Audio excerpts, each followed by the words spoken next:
evening, everybody. Welcome to another Camberley Chess Club Zoom meeting. This evening is an informal club night, and the subject is chess books. So we've basically invited members to contribute to an informal discussion about their favourite books. Ideally, things that they found useful over the years, inspiring or entertaining, and particularly useful for beginners and improvers, which we can then recommend to our mini members. We've got quite a few over the board members who've come along, and often they ask about books or training or help. So I think we can use this session to pool our knowledge and give them some answers to those questions. I don't think we can probably. I was thinking, Martin, we can probably use the video and then extract some recommendations from this evening and put that information on the resources page of our website. Yeah, we haven't updated since we did the session about internet resources. Yeah, that's true. Might complement it quite well. Yeah, no, that's very good. Yeah, okay. So I think we've got a set format. I think does anyone want to lead the way on this? I haven't got any particular. Shall I kick off? Do you want me to kick off? Can I just ask a question? And it's maybe as we go through the night, but what I'd really appreciate is somebody recommending a chess book that does not require let's say you to work with a chess set. I quite like the opportunity to pick up a book, and one of the things you find with most chess books is you need to play through the variations because they get too complicated to do them in your head. And I'd really like something, whether it's an opening book or anything, but just a book to have around the house or a series of them that don't require a chess set. So if anybody can recommend any of that at some point during the evening, I'd be grateful. Okay. I've got two books that I'd like to recommend, and I've got a game from each if there's time. I've picked out some ancient books, which I think are classics, and I can go through those one at a time if you like. Yeah. Got about half a dozen from the 1950s up to the modern era. I've got a couple of books on different phases of the game, and a couple of books I'll certainly suggest as being good recommendations for sort of starters and sort of people improving. So. Great, sounds like plenty of content then.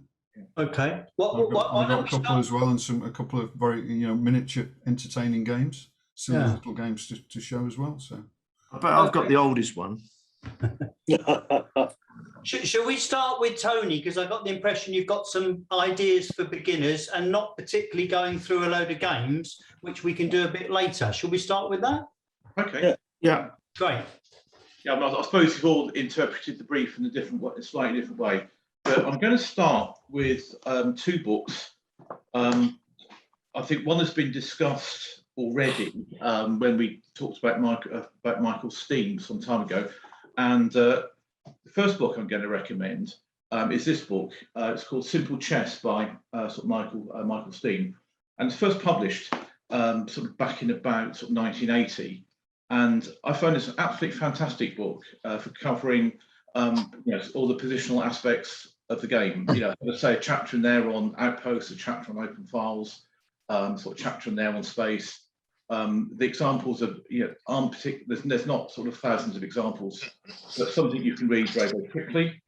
And it's I've referred back to it from time to time, and it's an excellent read. I'd like to agree with that, Tony. I think it's a classic, but it's sadly not in print, I think. Oh, that's a shame. One moment, I can say it is in print. There's a reprint now in algebraic. I mean, it's so good. I bought the algebraic when it comes out, having originally bought it in English descriptive. It's a very good book. I agree. Who's the publisher, Mike? Dover. Dover have reprinted it. Oh, okay. The original is a Faber. Let's say. Starting point is somebody's learned the basic moves, and where do they go from there?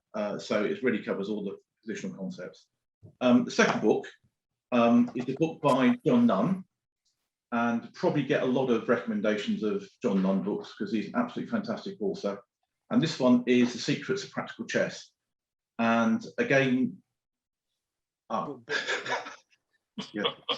Shall I get my copy as well? We're going to play Snap. Yeah. Okay. Get off. Again, sort of John Nunn's writing in this is absolutely superb. He covers a lot of practical advice on sort of how to play, and there's two phrases which appear in this book that will almost become part of the language. You often hear the phrase LPDO, loose pieces drop off, on the basis a lot of tactics, end up with somebody somewhere attacking and then picking up a loose piece. And the other one, DAUT, don't analyze unnecessary tactics, which is when you sort of see, sort of promising moves in a game, and you spend a lot of time analysing and wasting time. And I've even seen recent examples of international masters who are playing playing for norms, going through their games and saying, actually, I spent 20 minutes here calculating, and then suddenly I'm down on time and then I'm in time trouble, and down. But again, sort of absolutely fantastic book. How does he suggest you identify what's unnecessary and what's necessary, unless you've done a bit of calculation? Does that only emerge after the event? It's a very, very, very good point. But sometimes you end up spending ages you're going down a rabbit hole, and you sort of you're trying to make a position work when it doesn't. So, but it's a very, very only to realise you've gone down a rabbit hole.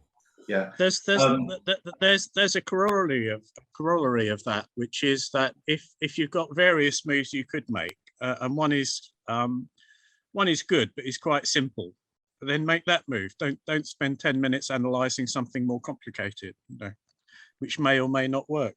Because you'll pay later. Yeah. Waste time. Okay. The other John Nunn book, which I'd recommend for improving players, is this book, Understanding Chess Move by Move. Again, an absolutely superb book, very well written, lot of descriptions on sort of behind the moves and the concepts in it. This one is based around games. I can't remember how many there are in there altogether. Let's have a quick look. Probably about 30 games altogether, and again, an absolutely fantastic read.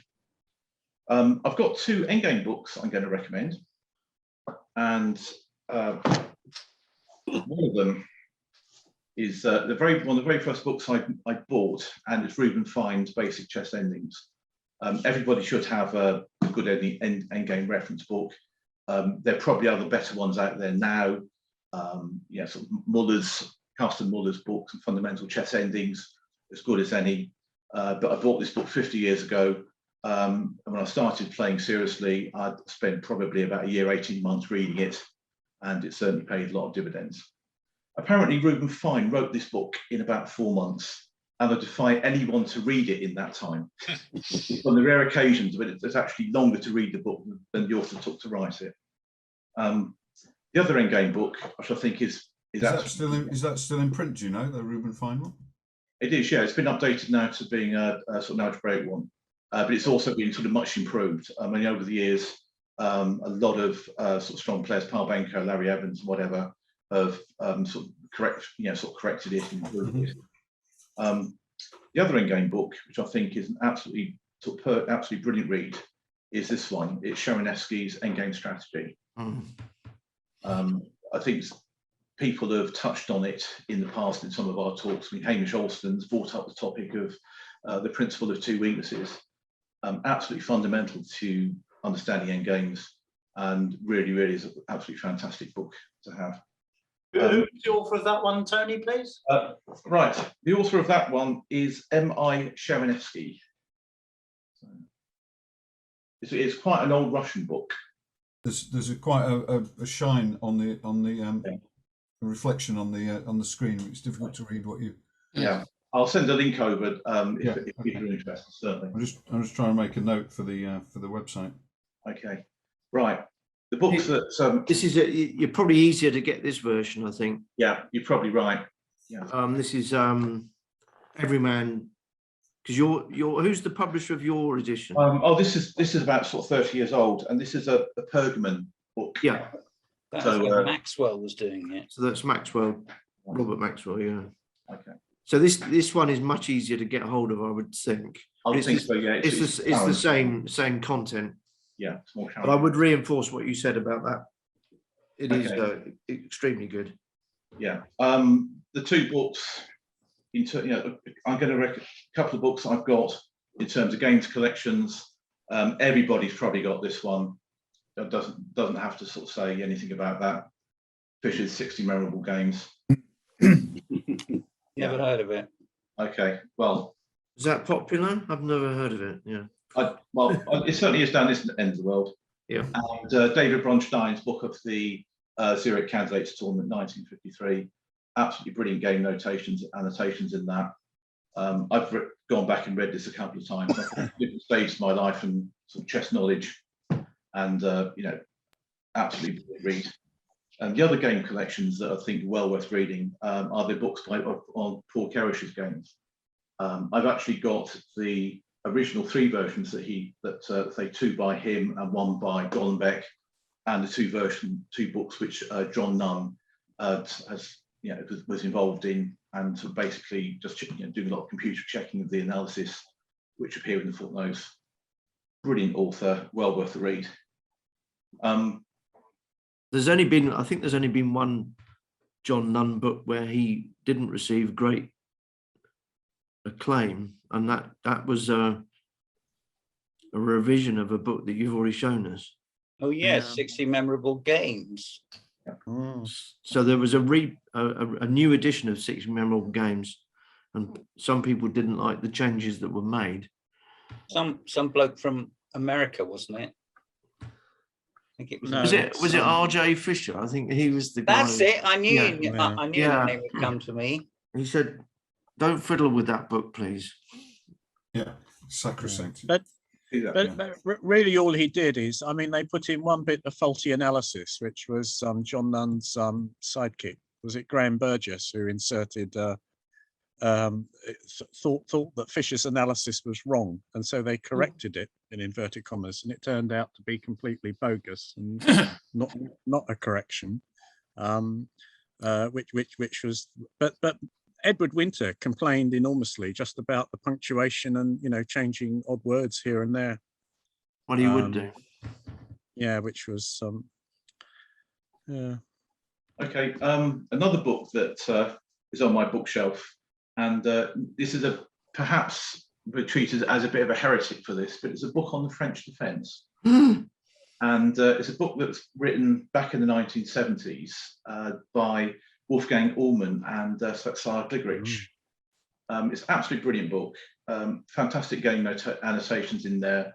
Not all necessarily done by the authors, but they pulled in a lot of interesting annotations by other people. Is that the RHM Press one? It's the RHM Press one, yeah. Sadly, yeah, I just sold a copy of that on to someone in the States. It's allegedly contributions from Botvinnik and Karpov. Yeah, yeah. But well, there were contributions, but whether in fact they were paid for them properly, or I don't know. Was it Sidney Fried? Was it? RHM was Fried, yeah. Yeah, there's certainly a chapter in the start that was written by Botvinnik, and there's some stuff in it that was done by Karpov. I think RHM was originally the early version of Batsford's in the US. Right.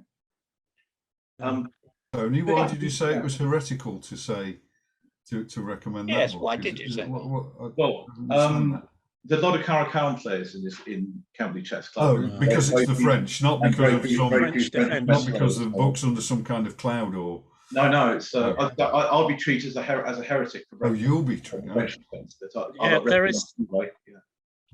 Yeah, there is a Batsford book by Ullmann called "Winning with the French," which may be the same book, because I think. No, I'm sorry, it isn't. It isn't. Mike. Oh right, okay, Yeah. okay, Right. fair enough. But I think the Batsford book is quite good too. Quite honestly, that's one of my favourite books on the French. It's quite a light read, Mike, isn't it? It's not like a John Nunn or John Spielman, which you sort of have to take a week off work or something to read it. It's heavy, yeah. Okay. Last 2 books I'm going to sort of recommend are 2 books by Jan Timman. Jan Timman has obviously not played any competitive chess for a while. Apparently very big in the study world as well. But his book writing is absolutely superb. There's 2 books. One is called The Longest Game, and it's basically covering all of the Karpov-Kasparov matches. And the other book is called Timon's Titans, and this is more of a series, primarily a series of essays on former world champions, people he's known personally and played, because obviously, you know, he's sort of world number 2, world number 3 for many, many years. Absolutely fascinating collection of essays and sort of stories, and quite controversial in places, because I think he's at a stage in his life when, you know, there's a lot of secrets that he's probably known from as a player, which he can now go into print, which perhaps he couldn't have done in years gone by. But, so are these like biographical stories, or are they an appraisal of players' styles and? Yeah, I think it's both. I mean, he's basically known the people, you know, known the individuals as people, and he's, you know, sort of played against them, and and analysed those games. So, do you think Timman wants to become more controversial than Sosonko? I have no idea, but I thought he was unconstrained, shall we say, in his writing. Just to pick up on what John said, I think the thing with Sosonko, I almost wax philosophic here, is that perhaps he came from Russia. He may actually be homesick. There are examples of, say, Spassky going back, or Solzhenitsyn. As an old man, he may yearn for exactly that which he ran away from, having come to Holland. Yeah. Hence the books, which are very evocative, albeit not very good value, but they are. I mean, some people might know that Sosonko has authored a number of books for, is it Elkin Ruby? Yes, right? that's exactly what I mean. Yeah, yes. And for some people, they slightly change their view of players that they'd held as heroes. For example, Bronstein, and I think that's the most controversial book, wasn't it, James? The Bronstein book.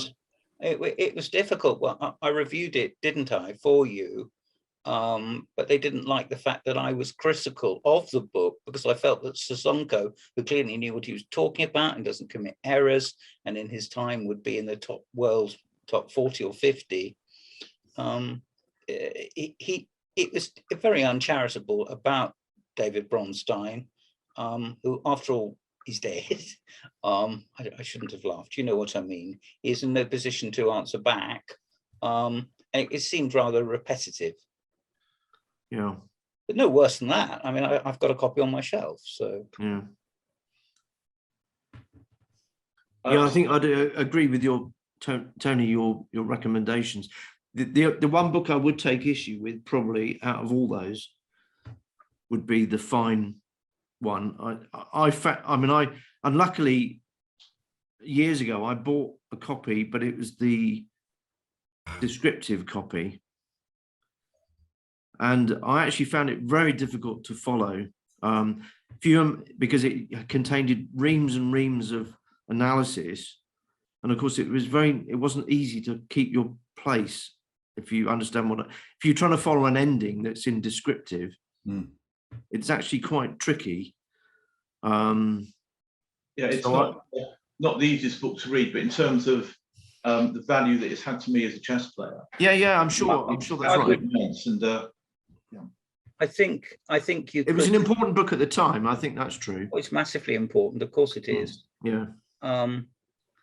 If you like it, get it. But there are so many other books nowadays. Absolutely. I think it was the first. It was the first sort of decent reference book in the English language on endgames that covered everything. Yes, it was. There wasn't much choice in those days. There wasn't a great deal of choice. I thought the way it dealt with critical positions and the way it outlined endings, like this ending is lost and this ending the same number of pieces is drawn and this one is winning. I thought the way it went through that was very clear and very instructive in its own right. You know, you dealt with critical positions or clearly winning positions or whatever. And I think even subsequently, very few ending books have done that. I think the Smyslov Rook ending maybe. Yeah, yeah. Yeah, sorry. I was going to say there's only a small number of ending books that claim to be encyclopedic, and that was probably the first, wasn't it? I mean, yes, it covered the whole sweep. And then there was the series from Aberback, of course. Yeah, that's right. And then there's the Batsford one. Is this one? The Batsford one, which Paul Carer's. I love that book. I love that book. I've had it on my shelf for a long time, but I've never read it. Yeah. I recommend Maybe you don't read it. But it's in descriptive, which puts me off. Yeah, because I think, as you said, my favourite ending book is a book by James Howell, which I hesitate to recommend because you can't get it these days. It's about 20 years old, and it's called Essential Chess Endings, and it goes through the basic endings, one by one, or a couple of chapters on rook endings. And what it does is it gives some examples, but it also gives the plans for each player, in a rook ending. It gives you a series of things to look for. And, it's not encyclopedic, but I think it's a great read. But as I said, you can't get it these days, sadly. God knows why they didn't reprint it. Well, I think Essential Chess Endings by James Howell. James Howell, I think he is a British GM, isn't he? He was, but he gave up, unfortunately. He gave up as soon as he became a GM. He gave up, and at about the same time, he produced his book. Yeah. But I agree with you, Mike. It's actually extremely good. And in that vein, I mean, my view about ending books is you should find the thinnest one and read that first. So, and I'm being slightly serious with that, in that one of the first books I ever got, not this particular edition, because I borrowed it from Crowthorne Chess Club in 1972 and never gave it back. But this one here, this is Chess Endings by Yuri Averback.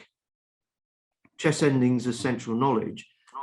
And the nice thing about it is it's only 100 pages, so you can reasonably expect to complete reading it. Whereas if you get Lamprecht and Muller, you won't finish that, because it's more a reference book.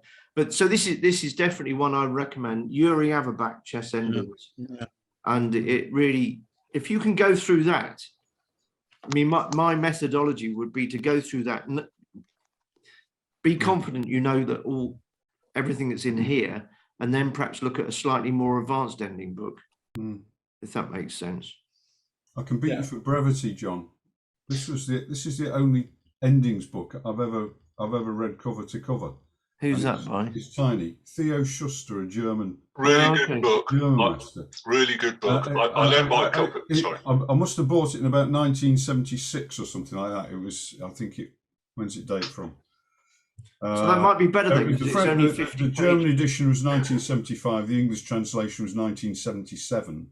Yeah, and it's very brief, 60 pages, and it doesn't go into a great deal of detail. It's certainly not encyclopedic. But for someone like me, well, I was a school player at the time, and I've always been, moderate club player. That's about enough for me. I can't get interested in reading any more of that. But the problem, I think the problem is, if you get a larger, Colin, I didn't, I thought I was probably the only person in the world that had a copy of it. But well, you might be, but I lent my copy to somebody, and I can't remember who, and I never. It wasn't me. It wasn't me. Well, it looked like that. Yeah. But the problem is, my first ever book in algebraic. The problem is, if you get a much larger endgame book, what quite often happens is you start off with it very enthusiastically, and after you've read 100 pages, you kind of give up. Yeah. And you've only covered. So you only know rook and king and pawn endings. You've only covered king versus king, and then there's another 400 pages to go. I've found the John Nunn ending books very useful, because I think they're very readable and it's all very well written. So I mean, he's done a one-volume one, which I think is good, but he's also written a pair of volumes. and they contain most stuff that you know, lots of the stuff that that might come up. And I think it's very well explained and written, you know, as well. So you can actually use it as a reference work, and I tend to do that. This one, Understanding Chess Endings. Yeah, that's yeah, good. that one. That's the 1-volume one. I think that's excellent. It's a good book. Yeah, I mean, by complete contrast, John Nunn has written one of the most academic endgame books of all time, which is, I'll defy anyone here to actually read it and make sense of it. So, anyone guess what that book is called? Is it The Secret of Pawnless Endings? Yes, The Secret of Pawnless Endings. That's the one that Tony Miles disliked so much, he called it a lump of dead chess. Yeah. Well, That's right. I can understand why he said that, but it is an incredible piece of work. It covers really esoteric endings that, yeah, anyway. That's at the opposite end of the scale, I would say. Definitely not for beginners. I don't think anything we've mentioned thus far is for a beginner. Well, I think this comes pretty close as a beginner's endgame book. Well, the Averback. Yeah. The 100-page one. The 100-page one, I think, does. It's okay for beginners. Yeah, not the completed, not the volumes. No. It was an early Pergamon, wasn't it? Yes, it was. Yeah. Yeah. Well, I used to have that, and it was given to me by Mike Curtis, who used to run Crowthorne Chess Club. My name dropper. I know. Sadly, not with us anymore. And I kept it and didn't give it back to him. Actually, John, perhaps we could raise the point that Averbacks, for someone that knows about endings, he hasn't ended, has he? Averback. No, he's still in the middle game. Isn't he coming up for his centenary? He is about to do that. Yeah. Yeah. Okay. So he's coming up for being 100. Yes. So, shall I switch then? Shall I carry on? Yeah. Before you carry on, let me thank Tony for his fantastic selection of at least 11 or 12 or 13 books. Yeah. And you know, not only was it interesting, and I've made a lot of notes, and I think Steve has as well, and we want to put that into some kind of resource. But you know, you did talk about books for beginners, and you did talk about books which were more simple as well as the very complicated ones. And then I think we launched into end games, and Mike and John and Steve and I think somebody else talked about their ending ones. So we sort of focused on that a bit. Where are we going next? Who was going to? Sorry, Martin. Just before we do, thanks, Tony, because I've just had a look on Amazon. Can see that the Secrets of Practical Chess, which you recommended, I can only see on Amazon at over £50 for the written copy, but the Kindle copy is £8. So I've just downloaded that. So let's give that a go and see what it looks like. But it looks really interesting, the style it's written in. So thank you. Very good. I can do you one for 49, Mark. Too late now, John. I'll put it on eBay. I noticed that Chris Dixon joined the meeting a few minutes ago, and probably missed some of the earlier bits of Tony's list, the ones that were more for beginners. Chris is a beginner and probably would benefit from a quick reminder of the ones that you said were good for beginners. Simple Chess by Michael Steen. The Steen book is tremendous. Yeah, what I'll do, Steve, is I'll send over an email with a hyperlink to all of those books. Yeah. But I think I can start with the recommendation of a book by Grandmaster Michael Steen, and the book is called Simple Chess. And the starting point is for people who've learnt to play the game. They know the moves. They know, sort of simple scholars mate. But where do you go from there? And it focuses on fundamentals, middle game play. So there's a chapter on outposts. There's a chapter on how to use open files. Sort of chapter on pawn structures. Lots of well-written examples, but not that big. I think again it's a book that's only 114 pages long. won't take very long to read, but as a primer on positional chess, it's hard to beat. And, There's a recommendation for you, Chris. Simple chess, Michael Steen. I would also recommend for beginners, there's a couple of books by Capablanca that have also been republished by Dover, which Chess Fundamentals and is it a primer of chess? Yeah. I've got Chess Fundamentals here. It's one of the first books I ever got. It cost 10 and 6, 10 shillings and sixpence. First published in 1921, which is when I bought it. And it covers a lot of basic stuff very, very well. I'm sure it's been reprinted in. This is in descriptive notation. I'm sure it's been reprinted in algebraic. You can get it in you can get it in algebraic, and also they've Dover have bound together 3 of his books. The other one is My Chess Career, which actually oddly is, well, not oddly, but is still in descriptive, but the other 2 are in algebraic. Right. And you can get it fairly cheap, so it's not one of these books that is completely unobtainable. Mike raises the point that these books are being bound together. Every man have started to do that with quite a selection of titles. So even if you're buying a book which is, say, 10 years old or whatever, don't turn your nose up at it if it looks interesting to you. I got the Shirov, both his books bound as one under a similar scheme, and it was affordable. It was about £20. Wow, is it good? Is this Fire on Board? Yes, it is. Okay. But with a companion volume. It's the second volume. They're not for beginners, though, are they? No, they're not for beginners. I was just chiming in because of Mike raised the point that the 3 Capablanca books were bound together and bound to please.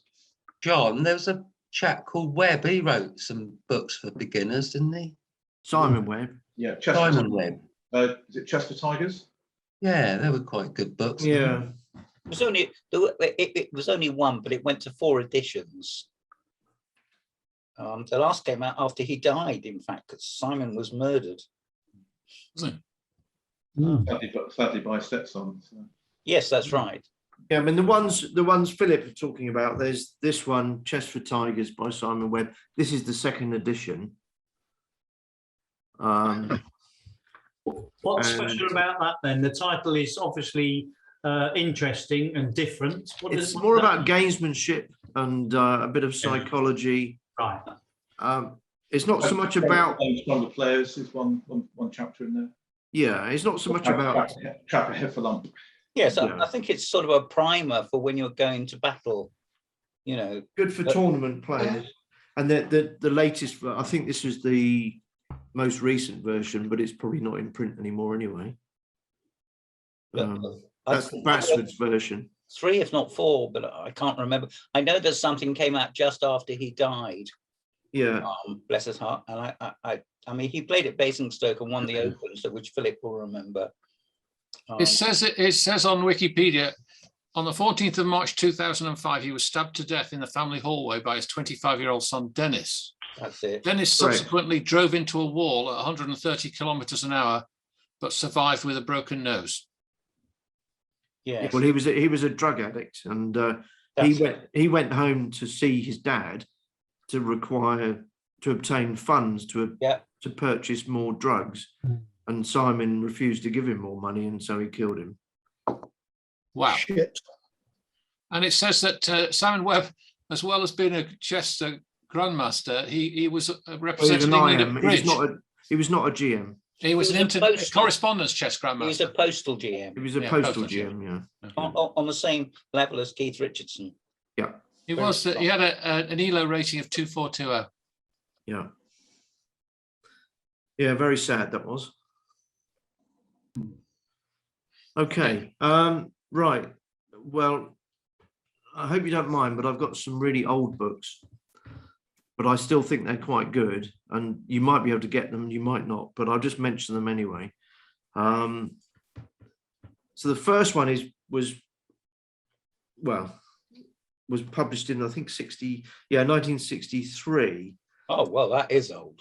And that is, well, it's not but I think it stood the test of time. And this is a middle game book by Ludek Pachman. So Modern Chess Strategy by Ludek Pachman, who was a Czechoslovakian grandmaster and who was heavily politicized in the struggle for Czechoslovakia. There was a book called Checkmate in Prague, which some of you may know. I've actually got a copy. Which has no chess in it, but it's all about the politics of Ludek's career. But this book, John. Yeah, so this is Modern Chess Strategy, and it's a middle game book, essentially. I think it's one of the best middle game books that there is, notwithstanding the modern stuff. Now, it was, sorry, Colin. I agree. That's right. Yeah. It was actually, Batsford's did actually take, this was originally published by Pittman in '63, and then Bob Wade took the book and then broke it up into 3 pieces called Complete Chess Strategy. So it might be easier to get it in the Batsford version, which I've also got. I don't know, what do you think? What would you say about that, James? Yes, I mean, there probably are. I haven't been through every page, but I would think Pachman's writings here are intelligible like Steen. I feel that we are in for not just simplification, but without watering it down. But the 3 Batsfords are very worth having, and came out, what, 40 years ago or something like that. Yeah. So, I mean, if you're feeling rich, or you know that you're in good company, and you are, get all 4. But if you just want 1 volume, then the one you showed, John, the Pittman, I'm sure Isaac Pittman would be fine. And Colin, was that a recent? That's the who's the publisher? No, I picked up a Dover copy. All right. Which apparently was printed in 1971 with permission from Pittman. So there you have it. Okay, great. So that Dover did terrific work, didn't they, on the reprints? Yeah, I mean, they were super. They never did original stuff. It was always reprints of things, wasn't it? As far as I remember. Well, I actually met the guy that did that, Fred Wilson, through Pete Tamburo. He was visiting. So when I went on Zoom, I actually met him, and my God, I couldn't thank him enough. You know, I mean, even in their recent catalogue, there's about over 40 chess books. It doesn't sound a lot, but that's just a drop in the ocean compared to what they did from start to finish. Yes. Yeah, John. He also wrote. John, you've taken me back. You've taken me back approximately 45 years with that book. That my school library had 2 chess books, and that was one of them. And He's never recovered. Was it St Trinian's Library? It was Chesterfield School Library. Ah, okay. Yes. John, he wrote 2 other books on tactics called Defense and Modern Chess Tactics and Modern Chess Tactics. Again, fantastic author. Pieces in action. Yeah. That's right, yeah. Can I just say, regarding what Tony's just said, those books are more advanced. Yes. They really are. Once you play through 3 or 4 pages of that, you really know, you know, you are on a high level in the company of a grandmaster. I would say it's not necessarily for strong players. I've never been strong, but for very, very experienced and studious players. The Pachman middle game books, not the Complete Chess Strategy 1, 2, 3, but pawns and pieces in action. Yeah, I concur with that. I think that the strategy books are more accessible. Yes, they are. The tactics books are probably aimed at, say, sort of stronger players. Yes, yes. Because the thing is, he encapsulates more than one theme in one section, doesn't he? Exactly. Yeah. I mean, good stuff. This is probably the most famous one of them all. This one's called this is Planning the Pieces, published by Batsford's under Bob Wade. Then there was Pawn Play and the Centre. And finally, the most difficult one to get and the most expensive is Play on the Wings. And this is, I've only got the softback version, but it doesn't really matter. But those are the ones I was thinking of. Does that agree with you, Tony? Yes, I'll have to go down and sort of look at my copy and then see if see if those three sort of tally up to it. Yeah. Okay.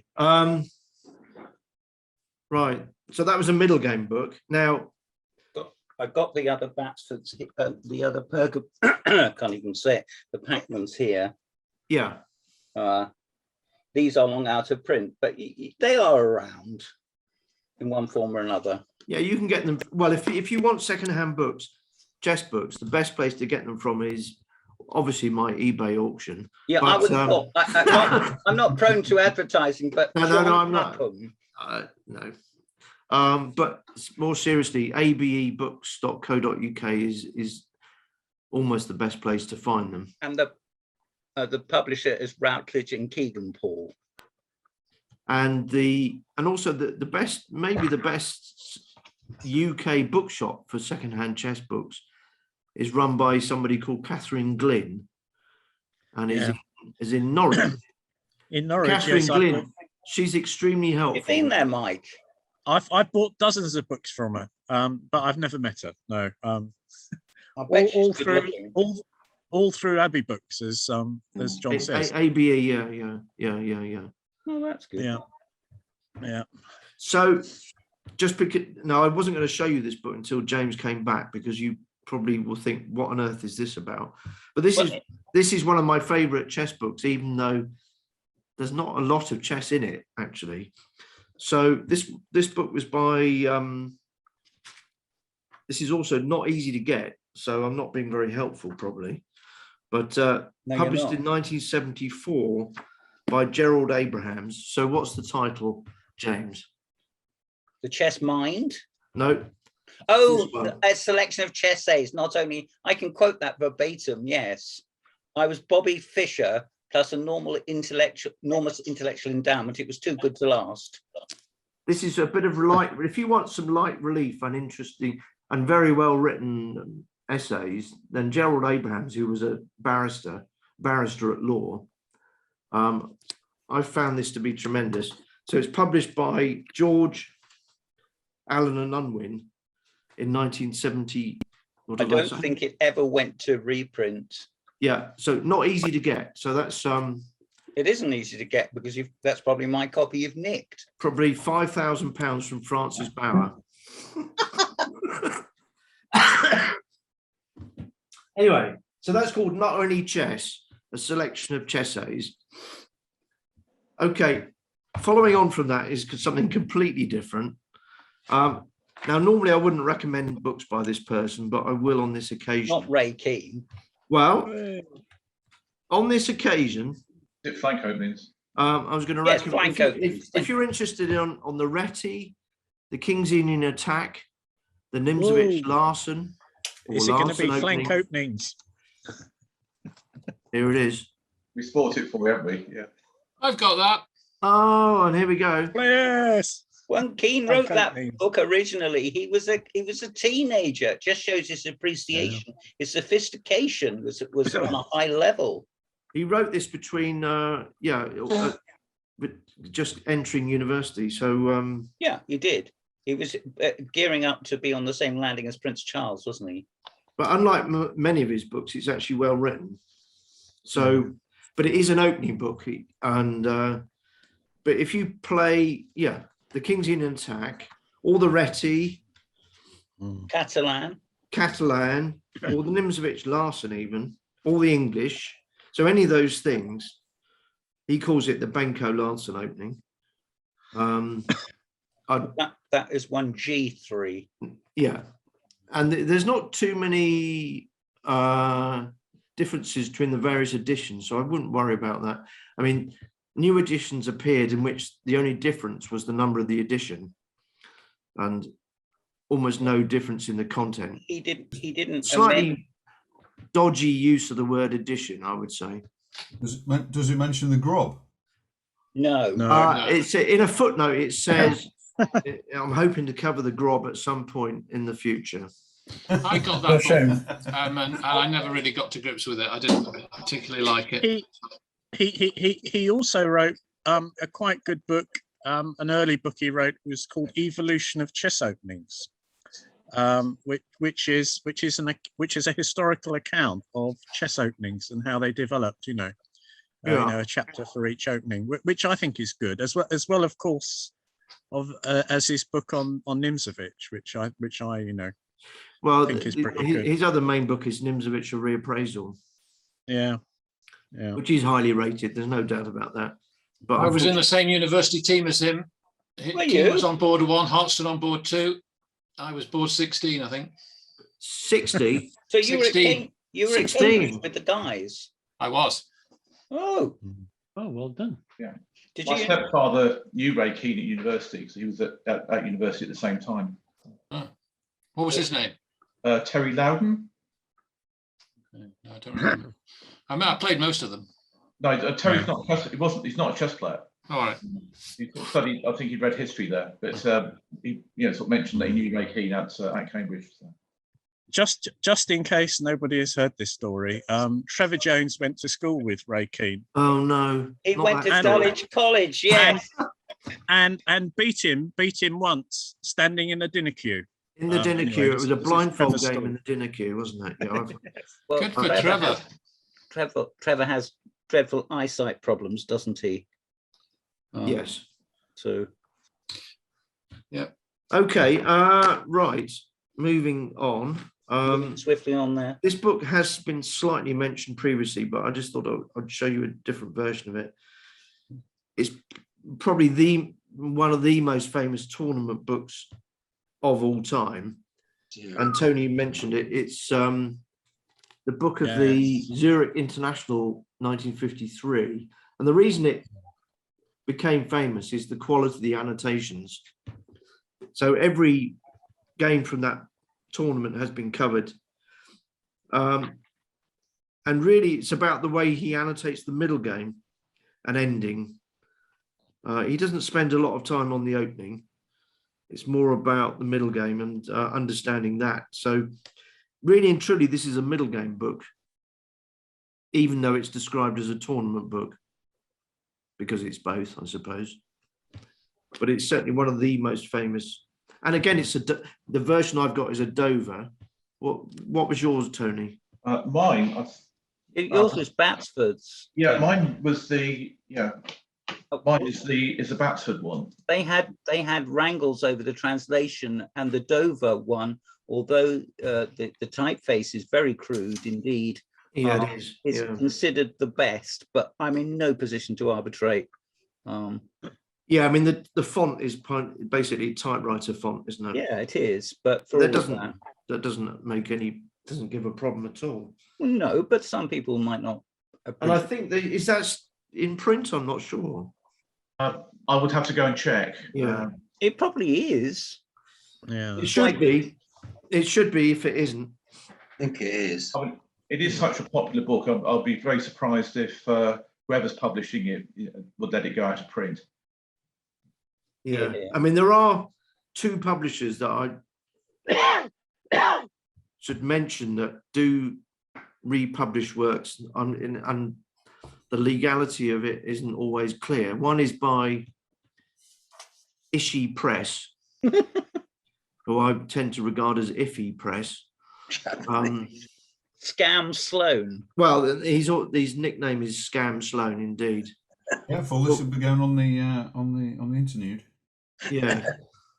One of the interesting things about Sam Sloan is he was the last person to win a case in the Supreme Court without legal representation.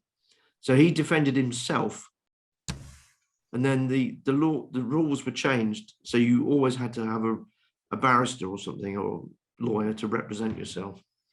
Anyway, digress. And the other publisher I'm sure you can guess what that one is, James.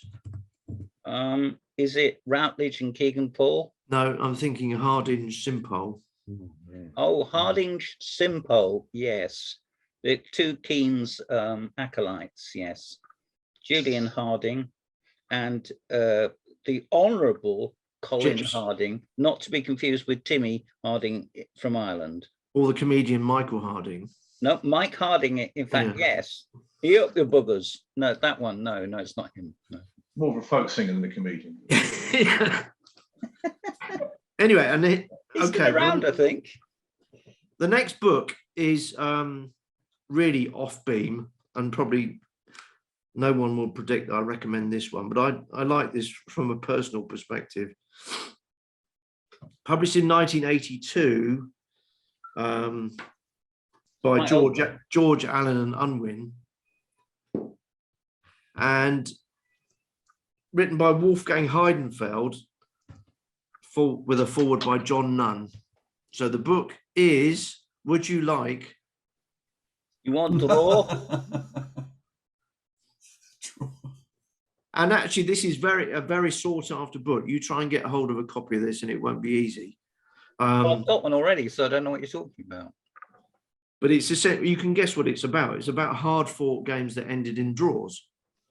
And they're not Heidenfeld's games. They're other people's games. I think there's a total of 64, appropriately enough. Seems like right. And my copy came all the way from Camden Library. There you go. So yeah, I enjoyed that book. I don't know. What do you think, James? Well, I agree with everything you say, John, from start to finish, and have all the years I've known you, which is 43, I think now. Is it really? It is available in German, possibly, or originally appeared in German, because Heidenfeld spent some years there before he moved to Ireland. Yeah, he played for the Irish Olympiad team. He did in the end, yeah. In fact, his son recently won the Irish Championship. Yes, Mark Heidenfeld won it this year, which was the 100th anniversary tournament. Yeah. John, do you feel it's had too big an influence on your playing style?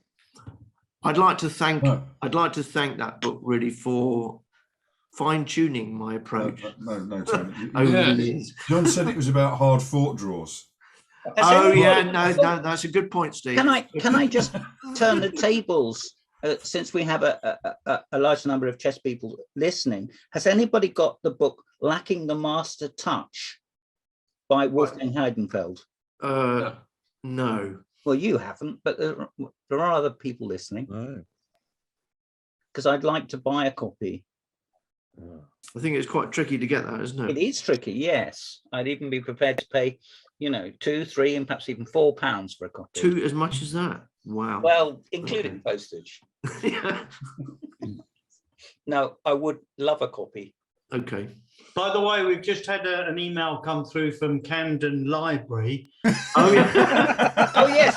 Can they have their book back, please? No, can they have their £670? It's a fee for overdue book. Really? Yeah. Gone up £17,549. Yes. Payable immediately. And one from Crowthorne Chess Club as well for the Averback. Right. May I suggest a 2-minute, 3-minute comfort break at this point, Yeah. and then we'll resume. Okay. Yeah. I've got a question for Colin Purden. What is it? I know the question. Where did you get that shirt? What book would you recommend on the Grunfeld? I've got these. Oh, no, that. Sorry, I thought you were going to ask a different question. What would you recommend for the Grunfeld? Ask Richard Webb. Well, Richard Webb would be good. I find this one extremely easy to read and entertaining. Yeah, whether it's the best book on the Grunfeld, technically, I don't know, but it's a really, Jonathan really Rowson, good read. Understanding the Grunfeld. Yeah, that's very good. And this one by Vigorito is Heidi. Who's it by?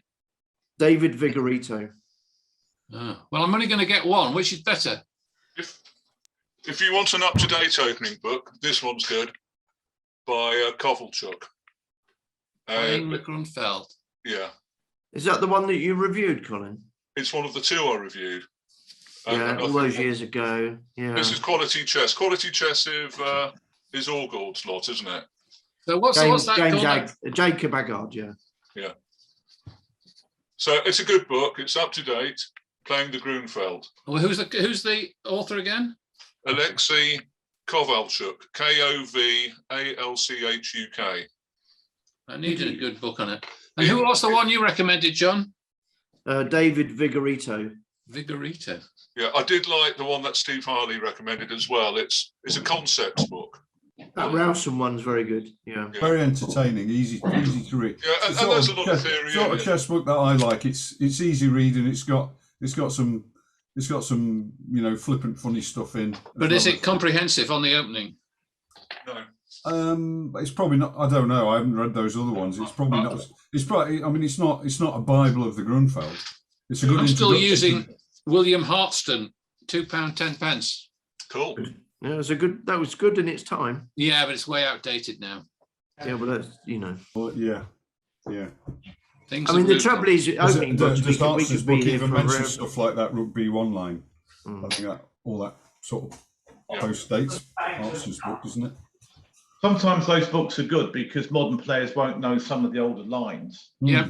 You can get away with playing things and take them out of their books while still remaining in yours. Yeah. John mentioned Ludic Pacman. I have on my sort of shelves this, which is a uncorrected proof copy of his memoirs. Can you put that a bit closer? Yeah. It even says it's uncorrected.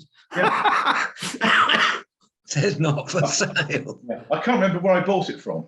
It's like having a book saying this book is full of errors. It says not. How could you buy it if it's not for sale? Yeah, don't ask me. It's on my bookshelf. I picked it up from a bargain bin or from a sort of bookshop somewhere. But it is a fascinating read of his life and sort of running. Is it a subset of what's in Checkmate in Prague? I believe it will be an earlier iteration of it. It is. I've never seen that before. Have you seen that, James? No, I have. Well, yes, because he's just shown it to us. No, I haven't. Tony, that's quite a find. That is quite interesting. Well, Pacman, literally, Peter Wilson told me this, that when the tanks rolled into Prague, Pacman got on the blower and just literally broadcast to the nation, anybody that could hear it, what it was happening outside of the window. And he was actually incarcerated and actually did try and end his life by smashing his head against the wall. Yeah. This is the book in question. It is indeed. Faber and Faber, and it's all politics, no chess. John, when I come over next, I'll bring that along and you can sit down and sort of compare every single word you can compare. Well, no, but you can just sort of do a quick sort of yeah, I'd like to have a look at it. Yeah, bring it along. So yeah, thanks for showing us that. I've not. It's yeah, that really is something. I'm not. You need to bring that along to the Antiques Roadshow and get value. Get someone to assess it, maybe. Francis Bowers to. Yeah, he'll give you £1 for it and then sell it for £500. Well, I think I did pay £1 for it. So you were robbed. You were robbed. They saw you coming. I like the fact that this is uncorrected on the front. I think that's quite quaint. Well, it's obviously a book that they've done an early trial print or whatever. Yeah. Who was the publisher, Tony? Just bear with me. Is it? Who was the translator? Was it John Littlewood? Right. It's translated by Rosemary Brown, and this is Faber and Faber. Oh, right. Yeah. So it was a non-chess person then. Right. I'd see if I could just have a quick look. No chess in it, is there? Okay, well, the translator of Checkmate in Prague is Rosemary Brown. Yeah, this was 1975, first published. And who was the publisher? It's Faber and Faber. So it's presumably a proof version of this. Yeah. I would guess. Yeah, I guess it's something you'll send to a proofreader and say, go through and read this and let us know where the errors are. So. Is it? Does it have chapters in it? Yeah, I mean, let's not get dragged into the weeds. We can go through it afterwards. Yeah, no, I'm interested. Is the first chapter a chess player in the making? Yes, it is. And as a quick guide, there are 24 chapters in this. Oh, it's the same book. It's the same book, Tony. Yeah. Same book. Very interesting. Yeah. Okay. Right, so we resume. Yes. Yeah. Okay, right. Have you finished, John, or have you got any more? Oh no, I've got He's another. got about 1,000 books. No, I've Yeah, got no, another that's why- three. That's why I asked, really, in case got someone another- else wants to have a look. Go. Well, Well, can I'll I just have get a rid of. go? I'll just get rid of these three, shall I? Okay. So this one is from 19. Would you Well, hurry the up? original version I think was 1965. It was then reprinted by Cadogan, which became Everyman, and it was written by a guy called Vladimir Vukovic. Careful how you say that. Vukovic, and the book is called The Art of Attack in Chess, and essentially this is a manual for progressing attacks in various structures. So against a queenside castle position, kingside castle, with a fianchetto, without a fianchetto. So I'll just give you the chapter headings, but I think this is one of the best books on learning how to attack that there is.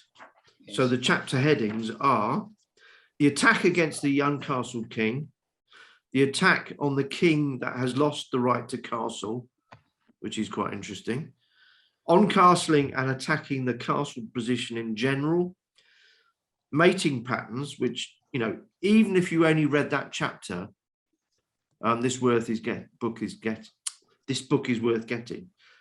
There's another one called Focal Points, which I've forgotten what that's about. There's a chapter on the classic bishop sacrifice. So this is bishop takes h7 or bishop takes h2 type sacks, etc., etc. So I think this is a tremendous book, and I would say it's one of those timeless chess books that won't really go out of date. Well, it's interesting that you say that, because there is actually an updated version by Simon Williams. Yeah, well, this has been updated by John Nunn. Well, so it's been updated twice.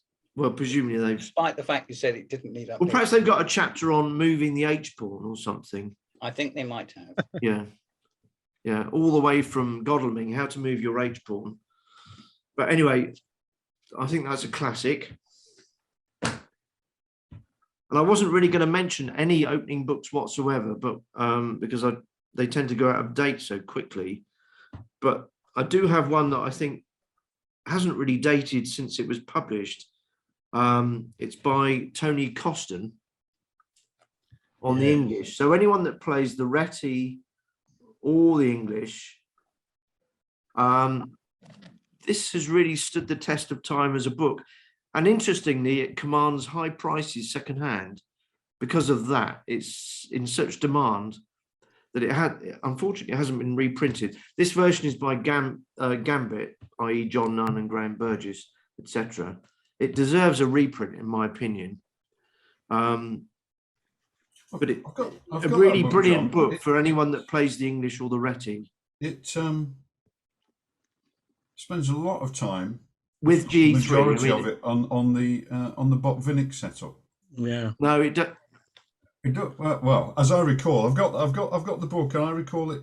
I'm getting rather bored with all the Botvinnik stuff. There is a book on the Botvinnik because it's not really. That's not really to my place particularly. I played the main coverage is English Reti where White plays G3. Yeah. I mean, I played the openings out that book for about 10 years before I basically got bored and sort of, decided to give it up. But I think it's incredibly well-written book and useful. And there are books now that have lines countering it.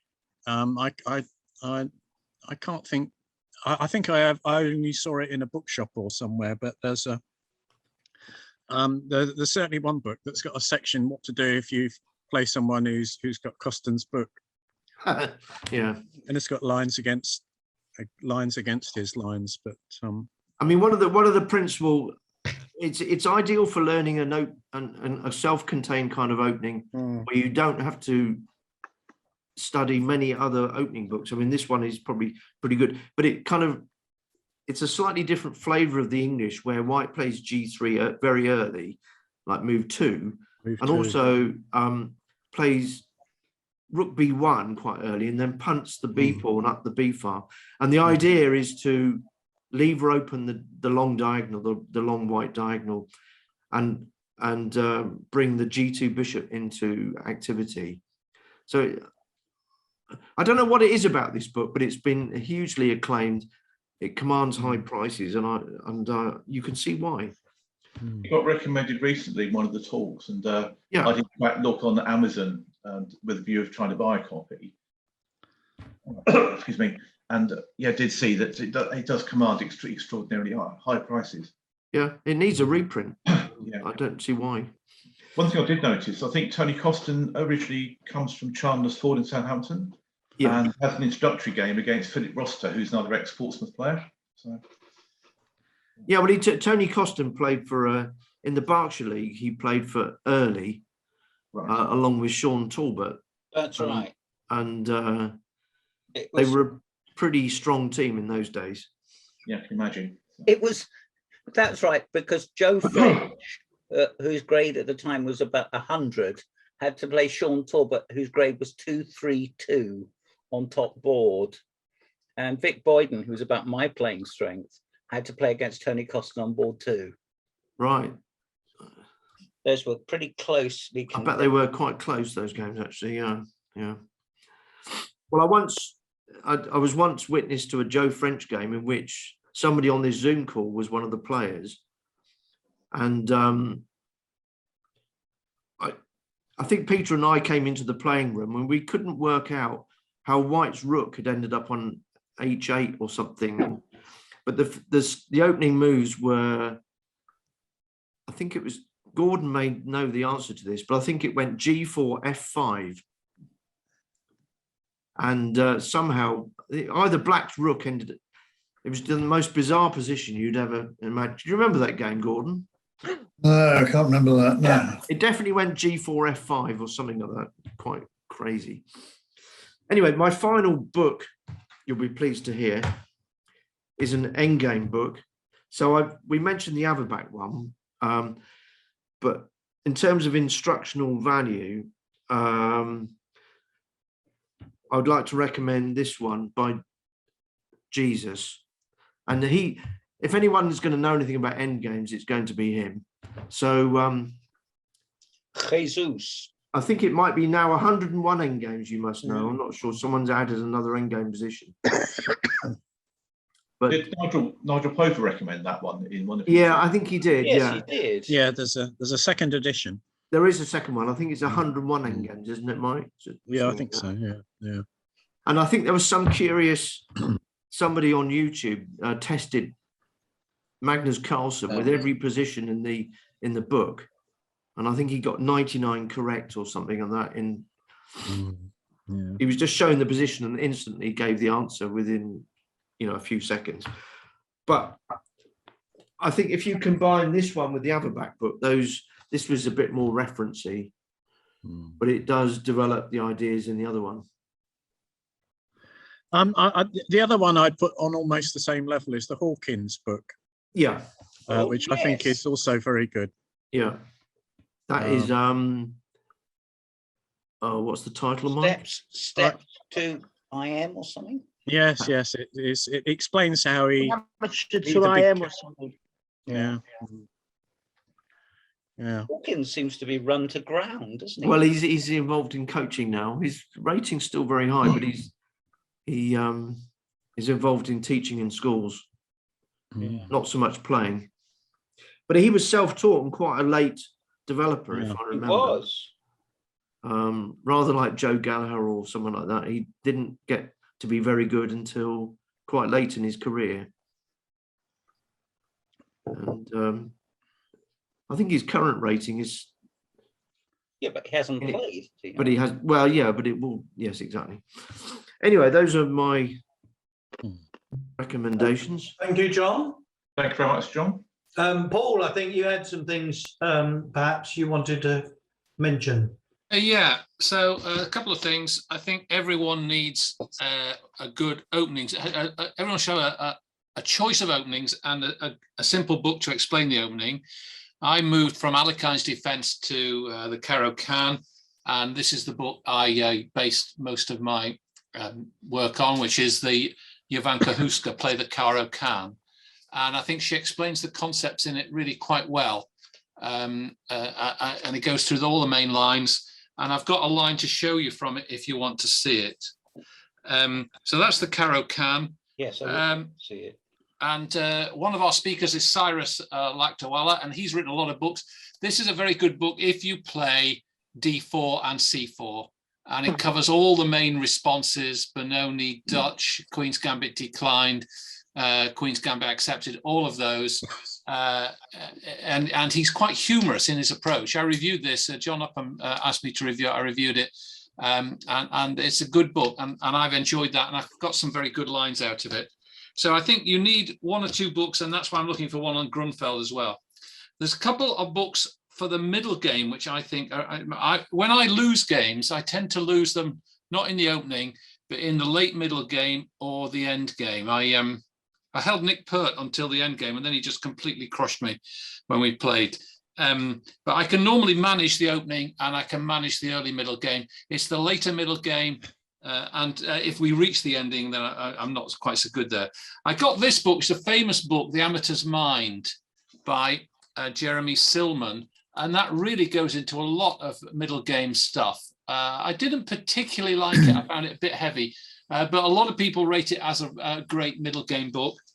One which I prefer, which I think is easier to read and very, very comprehensive, is Andrew Soltis, 100 Chess Master Secrets. So 100 Chess Master Trade Secrets. And in this, what he does is he quite simply explains, there are only 4 chapters, 25 key priomes. And a priome is a tactical device in the middle game. 25 must-know endgame techniques, 25 crucial sacrifices, and 25 exact endings. And he has quizzes in there as well. And I've got an example from this book, if you want to see it, of one of his priomes. Would you like me to show you that? Yeah. Okay, can you share the screen, please? You're allowed to, I think. I think, yeah, you've already got permission to. All right, let's go. Okay, this is one of his positions. This is Botvinnik Donna, 1963. I can show you how we got to this position if you're interested, but the really interesting thing starts in this position. And the priome is priome number 8, exploiting C6. And I'll read to you what he says. In several D4 and C4 openings, Black's best method of developing his light squared bishop is a fianchetto, bishop B7, but B6 creates a hole at C6. And how to exploit this is a trade secret known to every grandmaster. The priome typically consists of 3 steps. A, trade the light squared bishops. B, secure C6 with B4 to B5. And C, occupy the hole with a knight. That's the plan. And this is Botvinnik playing Donna in 1963.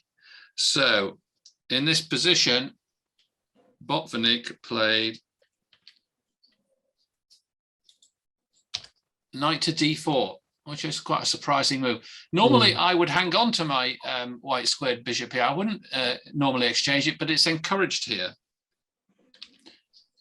Bishop takes, king takes.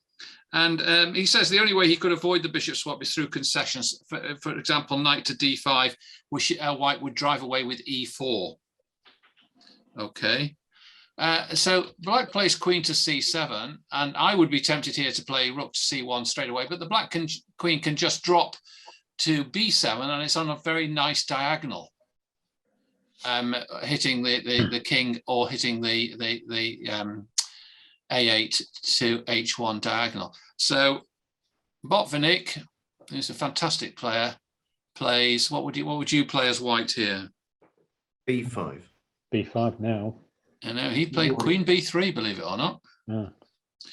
And then black played rook fc8, and you have to challenge the c file. So he goes fc1.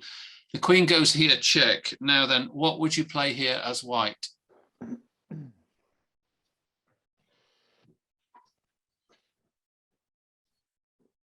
think I'd stick a knight in the way, but maybe F3. well, I'd be a little nervous of F3, but if I was Queen B3. Sorry? Queen If I was- B3. Get the queens off. Queen F3 is correct, Julian. Right. Oh, Queen F3 is what Botvinnik chose. And now if Queen takes F3, knight on 2 takes F3, and it's good for white. Yeah. So black continued knight D5, which looks quite good. Now, who would you rate? Who would you say was winning in this position? It looks fairly even to me, but he reckons white's better. Knight D5. So you kick the knight out with E4. Knight F6, and now B5. So you're targeting the C6 square. And as you'll see, getting the knight on C6 wins the game. ooh. A6. A4. And he straight away plays knight to C6, hitting the bishop on E7.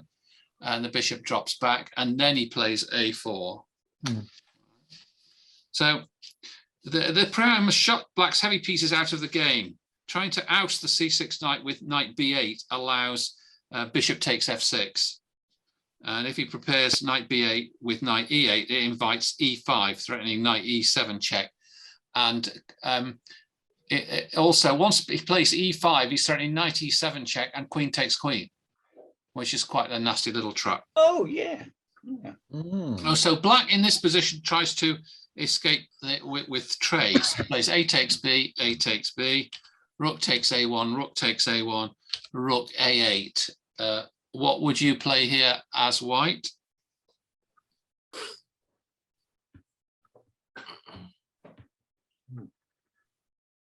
Can you still play E5 now?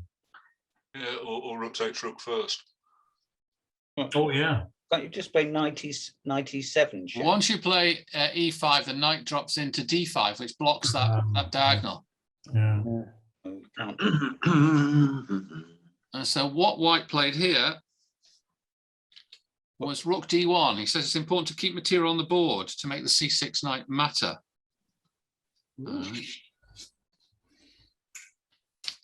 So he dropped his knight back. Does he explain that? What? Black. Well, he said it to making it matter, but Yeah. So the rook will penetrate in due course, on one file or another. But right now he wants to keep the rooks on. So he plays knight. So he played knight C4. Botvinnik. He brings his knight to C5.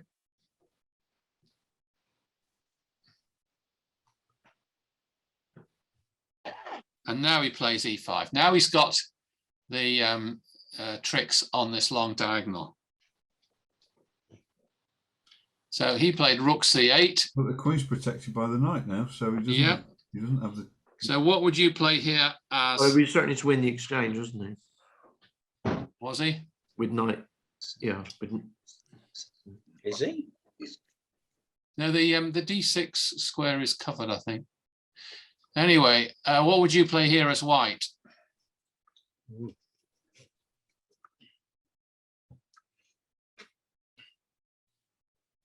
Knight D6 is tempting.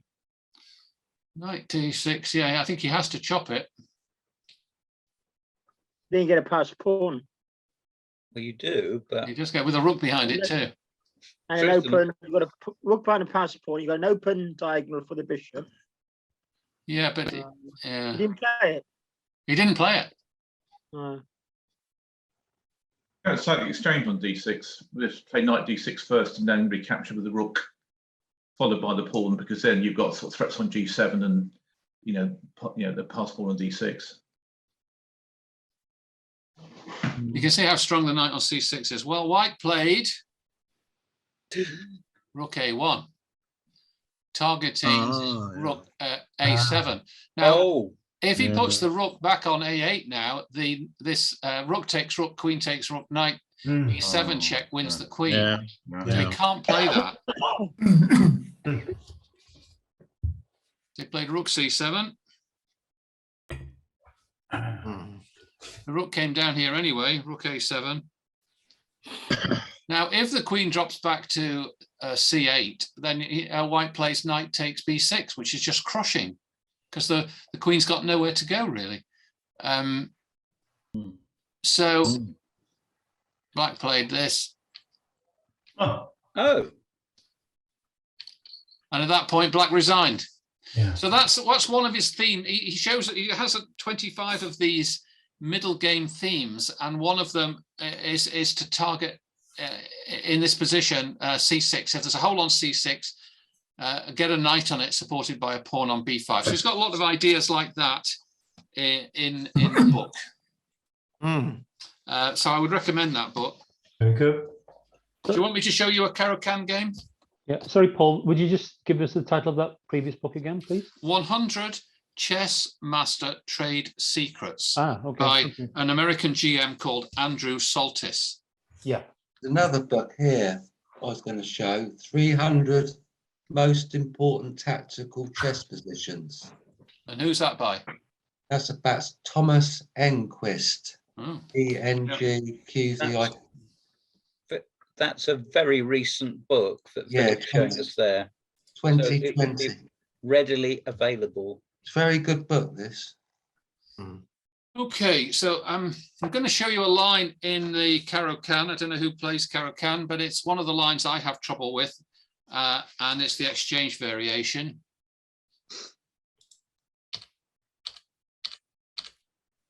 So in this line, white simply swaps off, and what white does here is he blocks off the queen side, and then he throws all his pieces at the king. And I've had this position against strong players, and generally I have suffered in it. So bishop here, knight here, and pawn here. So here's the question: what should black play in this position? Queen c7. Queen c7, yeah. Queen c7 is what's recommended. I don't think it's particularly intuitive. Queen c7, the purpose of queen c7 is to prevent bishop f4, which is where the white bishop wants to go. Well, the thing to remember in the Caro, the structure that black has means that the h2 b8 diagonal is incredibly important to control, and of all the squares on that diagonal, f4 is the most important square to fight for in a lot of these lines, particularly in the exchange variation. Yeah. So that diagonal is key. So you want to put the bishop on d6, the queen on c7, and make the queen goes to c7. Yeah. And it's preventing white's bishop f4 plan. Yeah. And white has three possibilities here. He can play h3 with it, so that his knight can come to f3 and the bishop can't go to g4. He can play knight e2 with the purpose of putting the bishop on f4 anyway, or he can play bishop g5. Those are the three ones. So the trendiest move is h3. Yeah, h3 is the most popular. We're going to look at knight e2, which I've had played against me. Threatening bishop f4. Threatening bishop f4. So what should black play here? Knight f6. e6. He played bishop to g4. Yeah, I've had this. And typically here, white will drive this away with f3, and one of my favorite sayings in chess is this: every move creates a weakness. Every move, and it's true, almost every move creates, and a move like f3 definitely creates a weakness. So the bishop drops back to d7. Having created the weakness, the bishop drops back, and it's quite an important square, d7, because it covers some threats on b5 and other things. All right, bishop d7, and she reckons that's better than bishop h5. So here we get the classic move, bishop f4. So John, you'll have to keep quiet. What is black's best move here against this?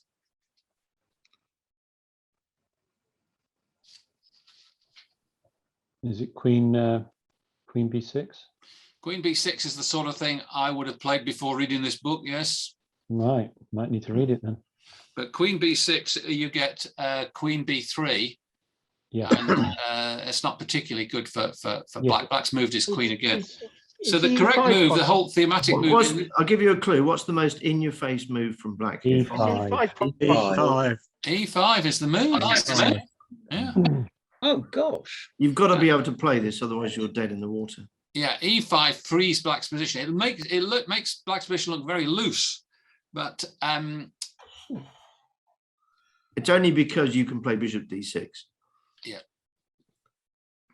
D takes, Knight takes, and then White castles. And guess where that rook's going to go? Onto E1, and none of Black's king side pieces are developed. So it looks slightly risky. Black's got an isolated pawn on D5, and his knight is pinned against the queen. So generally speaking, and the bishop does some good work here on D7. It stops the check on B5. But nonetheless, this looks a slightly dodgy position, you'd have to say. But you need to ask yourself, why did White castle? And what would you say is the answer? Because Knight D3 check is not a possibility. Yeah, Knight D3, correct. And also because he can get his rook on E1. So you can't get out of the pin. So after castles, it has to be Bishop D6. Yeah. And that relieves the pin. That's kind of important. But you get rook E1 anyway. Let's get the other kingside piece developed, Knight F6, but guess what's going to happen? Bishop takes E5. You're going to get F4. And in this position, obviously, you can't play Bishop takes F4 because Knight takes Bishop with check on the king. So the Bishop drops back, and then Knight D4 check. And you would think in this position, this is pretty good for White, wouldn't you? The engine gives this as slightly better for Black, I think. It does look a bit scary. It is scary. But you have to just rely on the theory and hang fire, really. All right. Now, we're actually following a game between Saric and Pollack. Pollack's a 2,500 player, split 2005.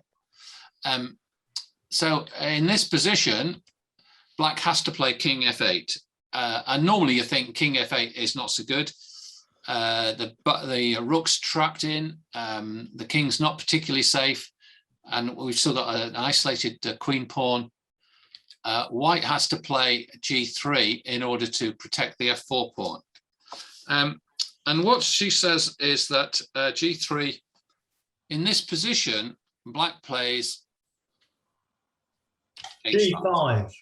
Not G5, H5. Oh, G5. H5. From apparently nowhere, Black begins an aggressive operation. If we investigate the position more closely, we can see this is not so surprising. The barrier of pawns protecting White's king has advanced to vulnerable squares. And we're now going to follow Saric Pollitt. Well, notice this. Notice now that the Black is focusing on H2, and the diagonal that I mentioned previously is the one that's being fought over, the H2 B8 diagonal. So this is classic exchange Caro territory. Yes, all because Black played this Queen C7 and E5 move. Well, Queen C7 was an idea of Tartakova, Savvy Ali Tartakova. So we get H4, of course. The knight goes back to shore things up. We take H3, H3. And here, what should Black play here? Bishop takes F4. I doubt it. Well, what Black played was... Bishop G4 looks useful. Bishop G4, I think. But maybe Bishop G4, he'll put Bishop E2, won't he? Maybe. G5 again. Yeah. G5 is coming. He plays G6. And I think the purpose of that is to stop the knight coming into F5, but also the king can go to G2 because Black wants to double up his rooks on the H file. Yeah. And he can't put his king anywhere else. So that's the reason, I think, for G6. Queen comes out here. G5, he could have gone straight away.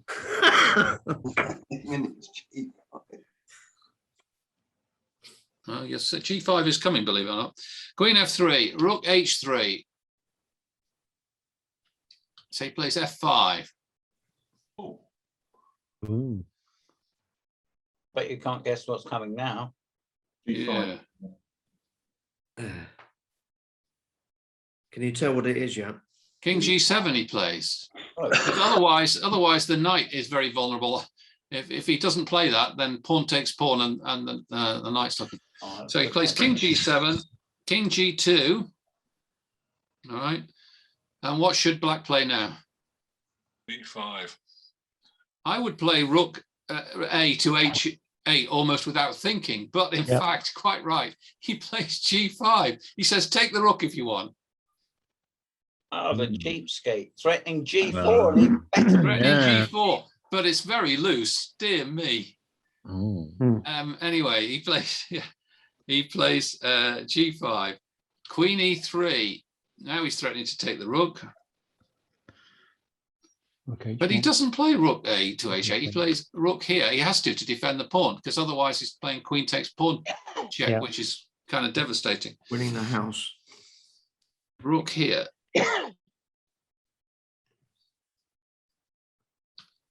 Now he plays the rook here. After all that. He plays the queen back here, so to keeping pressure on this G pawn.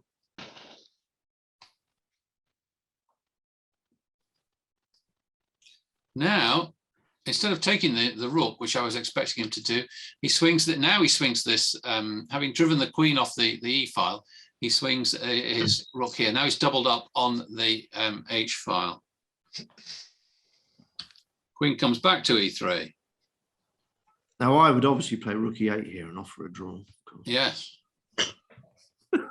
What did Pollack play instead? He sacked something. Knight G4. Knight G4, correct, hitting the queen. Yeah. Knight G4. Queen F3, hitting the knight again.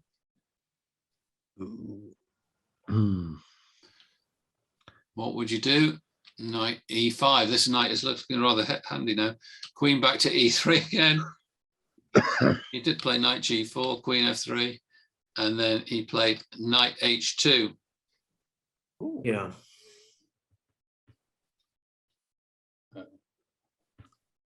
But it does allow Queen takes D5. Knight takes F1. Rook takes F1. What should black play here? I'd quite like to take on G3, but D4. Bishop takes G3. Yes, play the obvious move. The rook comes down here, threatening mate, but it's too late. Rook H2 check. There's nothing left. Queen F4 mate. So it's just an example that she shows in the book of how black can counterattack with the Caro-Kann in down the king side, even with that what looks very counterintuitive, that opening with the letting the king get checked and move to F8. It just looks odd, but it does give black an opportunity to counterattack. And the queen and bishop on that diagonal are very strong. which square did I say was the most important one to? You said F5, didn't you? No, F4. F4 is where the queen ended up. Okay, those are the one I wanted to show you. Could white have taken? Thank you. Could white have, very good. instead of castling, could white have played bishop takes knight, forcing queen takes e5, force the queen onto the e file, and then castled? When's that? When white castled, because black had time to play bishop d6 in the game was played. Yeah. So he can play. Move, yeah. What about knight takes pawn? What about bishop takes knight? Queen takes bishop. That's an entirely different game, isn't it? And then castles. I mean, you're giving up the bishop for the knight, but you've got the queen in an bishop d6, maybe. Hoping he doesn't see it. Hoping he doesn't notice. And possibly bishop c5 check first. I don't know. Yeah. Oh yeah, bishop. Well, yeah, possibly bishop c5 check. It's all about the dark squares. I don't know. And then can he just play this move? I don't think there'll be a quick knockout, will there? I think, yeah, why not knight f6? Combine not h5 and knight g4. And the queen's coming to h5, hitting this. Yeah. And black can safely castle. I think this is okay for black. Yeah. He doesn't have time to get his rook on the. Positionally, it's a disaster for white to give up that dark square bishop. I think it's better for black, in fact. Yeah. The two bishops. And the bishop on d7 is just stopping any checks from white with the queen or the bishop. Yeah. Okay, that's all I wanted to show. Thank you, Paul. Yeah, it was very good. Thank you. Nice. So I reckon if you're interested in Caro-Kann, I would recommend that book. Very clear. But don't get the green version. Why is that? Because it's been replaced by the second edition. Yeah, there is a second edition. Oh, now he tells me. Which is substantially larger. And half the price.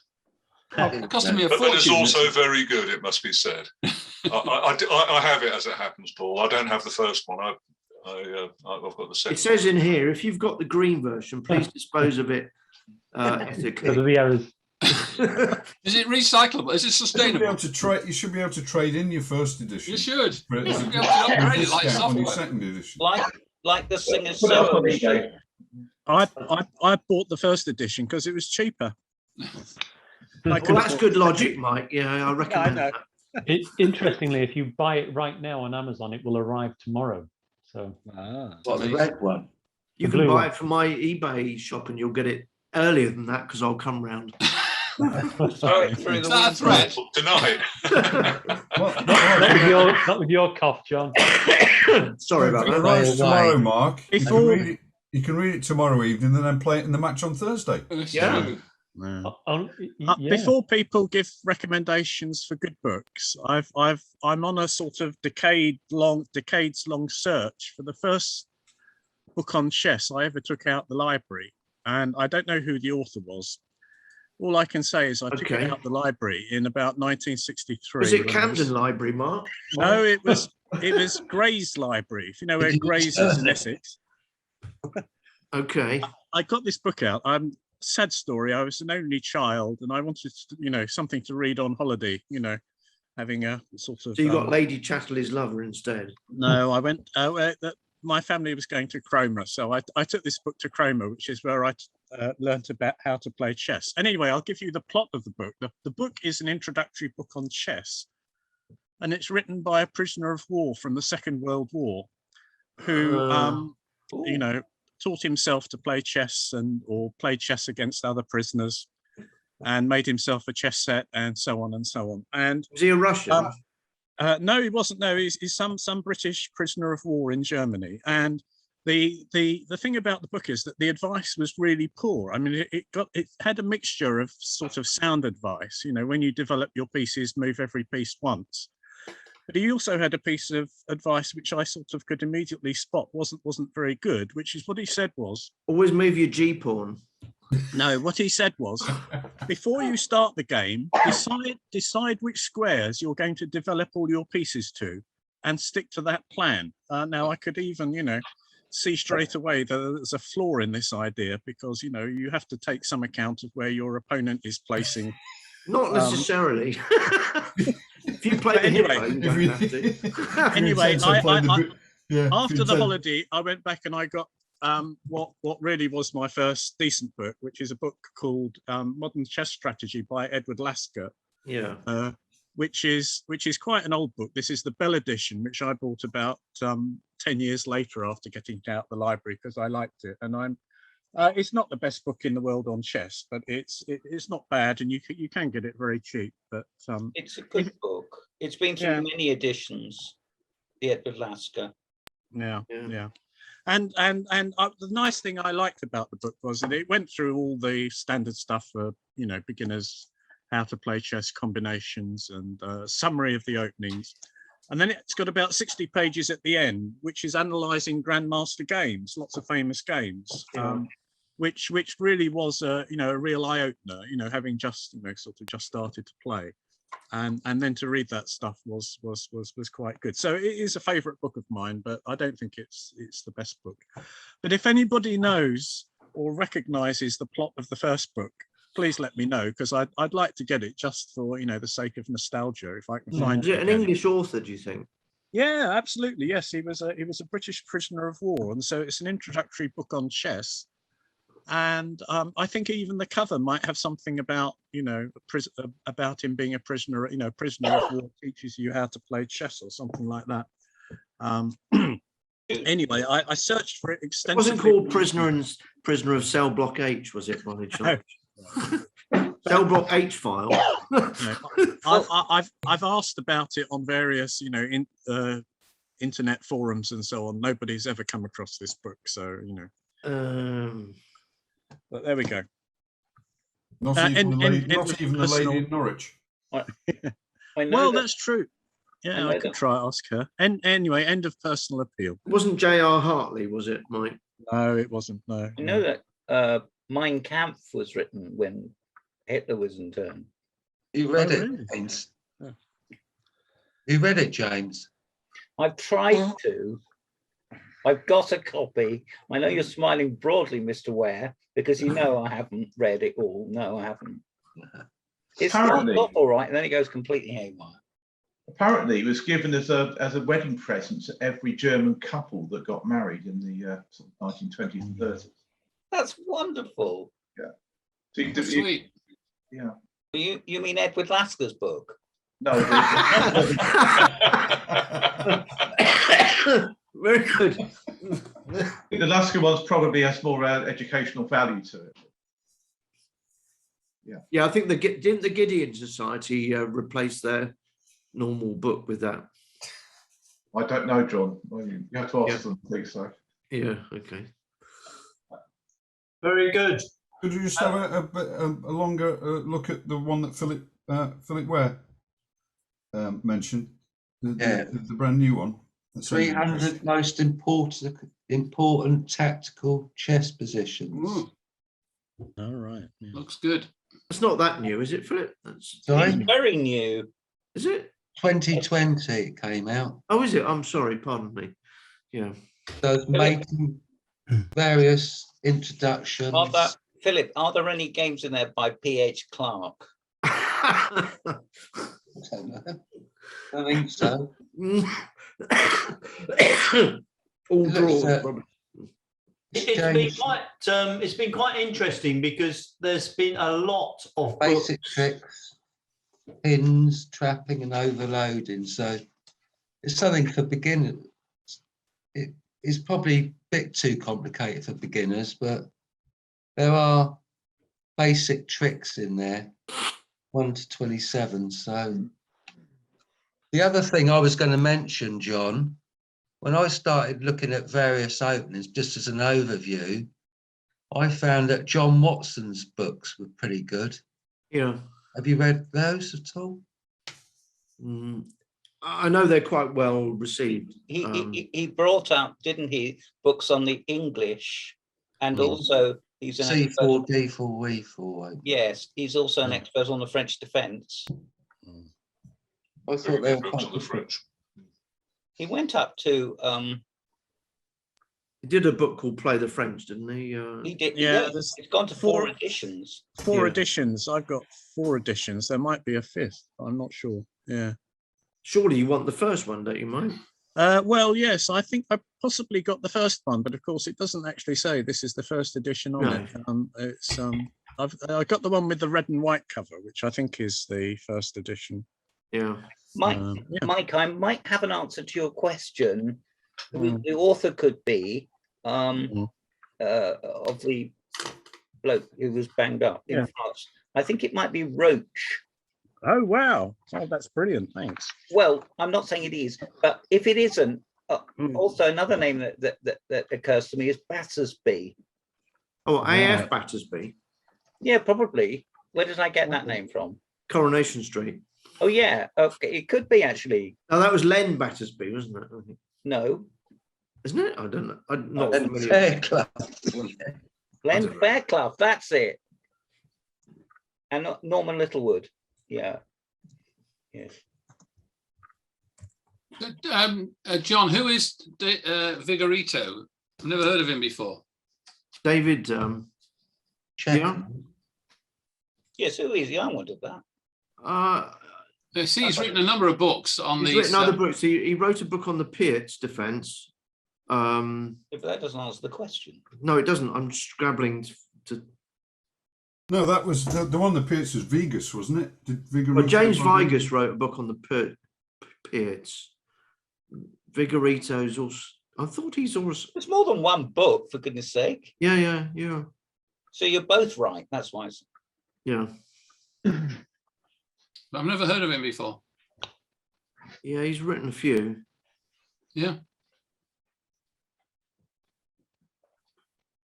But that's the thickest book I've got on the Grunfeld. Okay.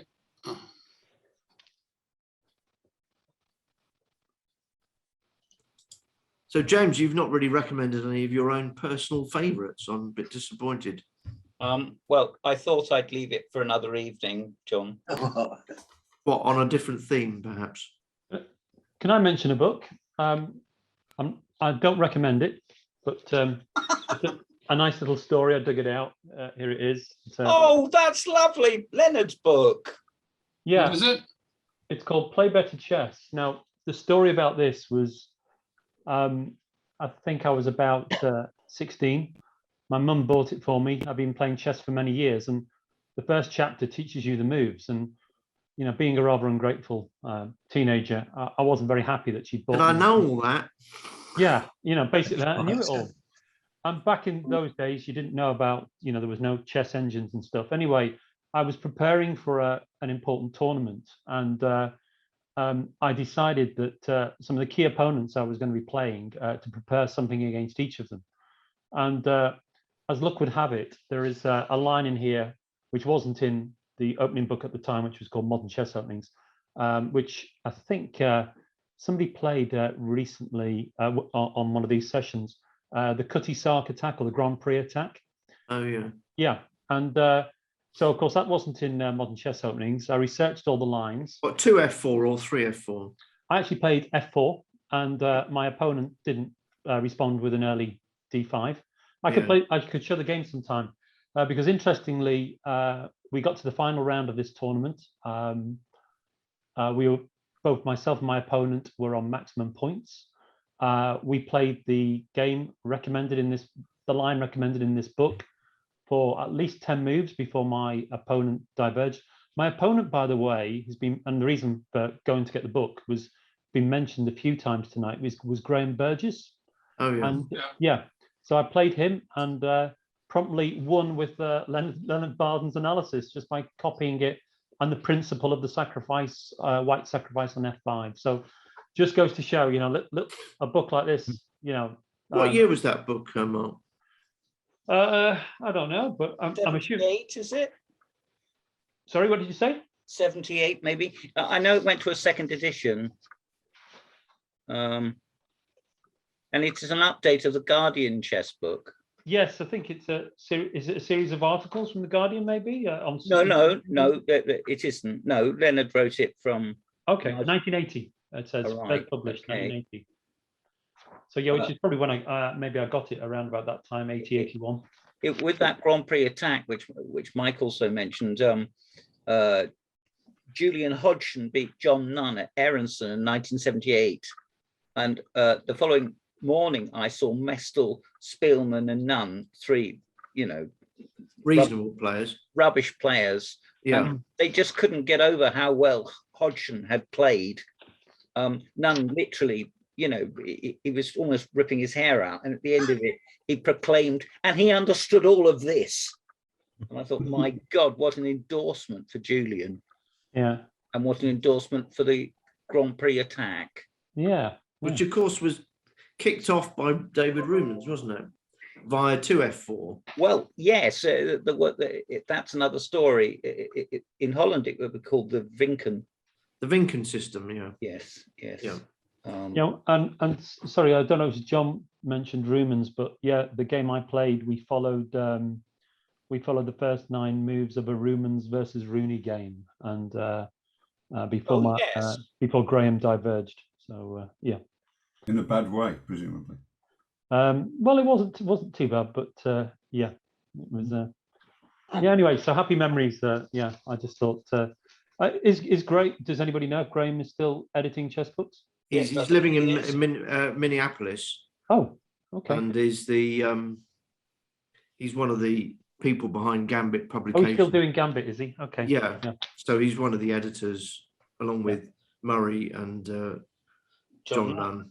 Yeah. So after the setback against me, he just then, you know, his improvement rate went through the roof. He was younger than me, so. Well, he said that was really a watershed moment for him, and yes, he's never looked forward since. I conned him with a Leonard Barden book. So yeah.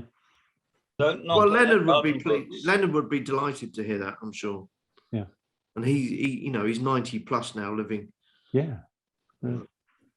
This is 90. 93 or something, I think.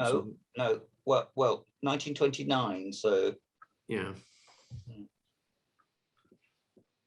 Well, he did well. Talking of Leonard Barden, he did what he did.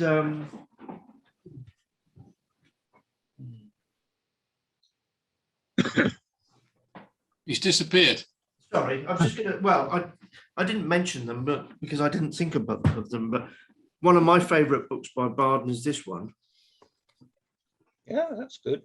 The trouble is, it does tend to become loose leaf quite easily. So I don't think it was done very well. He mentions Stephen Chittenden in that book. It's probably the only reason.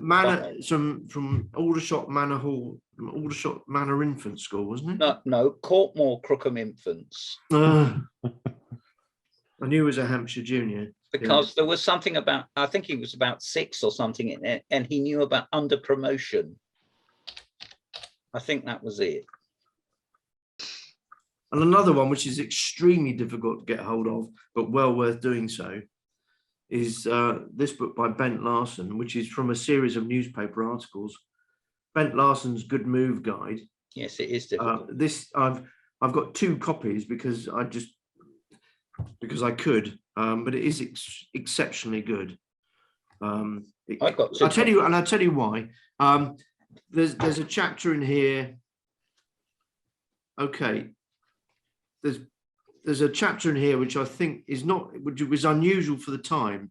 Chapter 2, it's called Find the Plan. So you're presented with a whole bunch of positions from master games, and you're asked to work out what the correct plan is. I don't mean the moves, but I mean the actual what one should be doing in the position. So there's 4 chapters. Find the combination. That's fairly standard stuff. Find the plan, which I think is a very unusual chapter. Find the master moves, which is kind of harder versions of chapter 1, and then practical endgames. So this, I don't know if anyone else has got this, but it is. I've got a copy, and I would endorse what you're saying. It's absolutely superb. Probably even one you might recommend as a book for improving play. Yeah, definitely. And it's nice size as well. You know, it's you can actually, it's quite mobile if you want to take a book on a train with you, if you do that sort of thing. Yeah. But unfortunately, it's annoying that some of these really good books are out of print. That's so you can only track them down on Amazon or ABE Books or my eBay shop. What is your eBay? No, it's not really a shop. It's just I'm just thinning stuff out. So I've got a shot of about 400 books over the last 6 months. What's your website for that? Oh, it's just on eBay under J. You know. Under what? I can hang on. I can stick under the table. You had a golden opportunity to tell. Yeah, I know. Thanks for that. And you missed it. I'm not. Hang on a sec. I'm just going to dig the link. You're not trying to sort of plug your booksellers. No, not at all. No, why would I do that? I've bought a couple off of it. Yeah. How did they turn up, Philip? Were they okay? Would you like me to write the link for you, John, as soon as I have it. Because I will be putting more very and close more at hand. stuff. Chat. Send all your links in, and we'll add them on the bottom of this. There you go. Very good. Oh, Turned up. The first one turned up really quickly. I've forgotten what I bought off you now. But I was trying to surprise you. I know what you bought. You bought the Sicilian Knight of Poison Pawn. Oh yeah. Why were you bidding for that then, James? No. I've also bought centre counter Portuguese variation. Yeah, I've just posted that. No, So- no, yeah. Welling showed me that actually before it hit the books. And then he said, on no account are you to tell anybody. And just for once, and I've got a big mouth, I didn't. Right. And what didn't you tell? You've actually got room to move now then, John, have you? Well, I'm trying to, it's really the opening books I'm trying to thin out. Oh, right. Yeah, I had a look, and I think they're all opening books virtually, aren't they?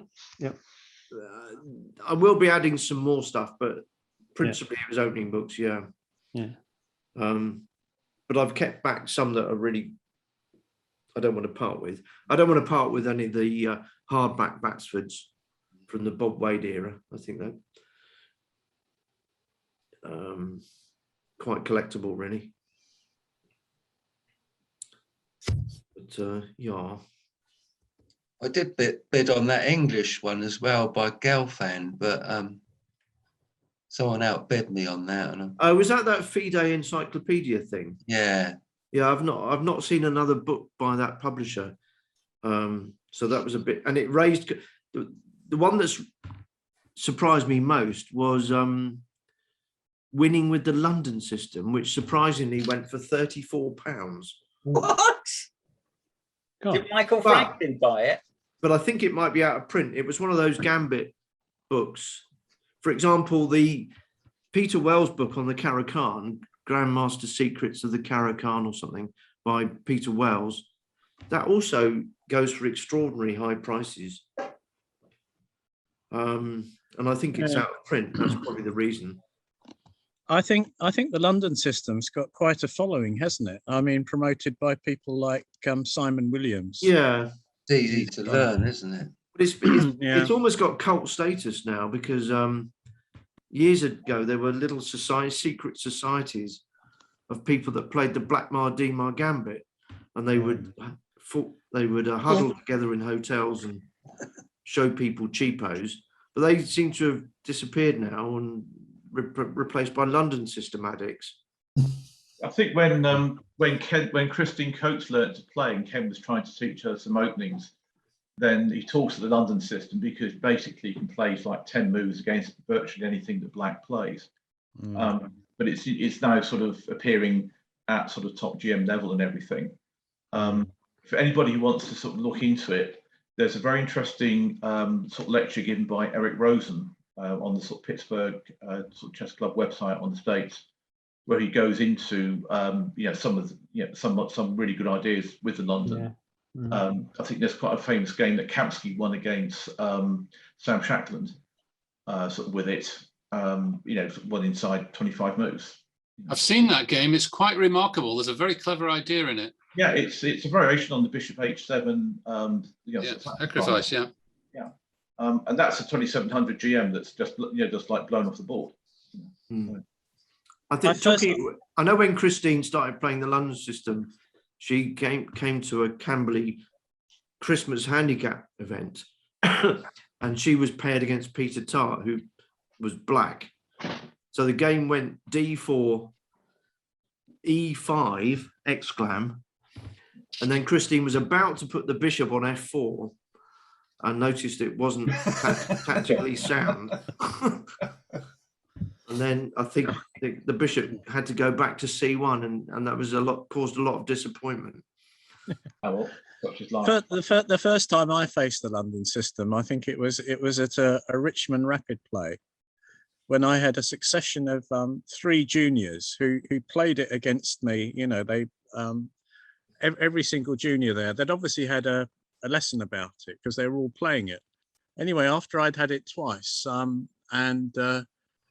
went and asked Susan Lalich, who was arbitering the event, what on earth are you supposed to do, against this opening? And she said, "Oh, it's really quite tough." And she reeled off about 12 moves, and so that's about the best you can do. But it's unclear, you know. So well, I think no great resolution really. D5, C5, and Queen B6 is a good setup for black. I mean, I've actually played Bishop D6 against it, which is counterintuitive, but which seems to throw off the people who like it, you know, and swap off the bishop. I mean, you know, it's counterintuitive, shouldn't work, but B5 and Queen B6 are the testing lines, aren't they? Yeah. I've been playing myself with the sort of early knight C3 with some, you know, quite reasonable success. You know, you can play it sort of like, the old cheapo line, hoping for knight B5. But actually, it's not so. You may well laugh, but I actually had that happen against a guy called Joe Fry, who's about sort of 170 junior, and he did play knight C6 in a sort of 5-minute game. Yeah. So, well, I had a similar thing in I've played Bishop F4 and the Queen's Gambit declined for white, but not a London system. You know, I'm playing. I mean that's sort of like a separate line in its own right. Yeah, and the same kind of thing happened. They played knight B7, and after knight B5, black had to resign more or less. It was just completely lost.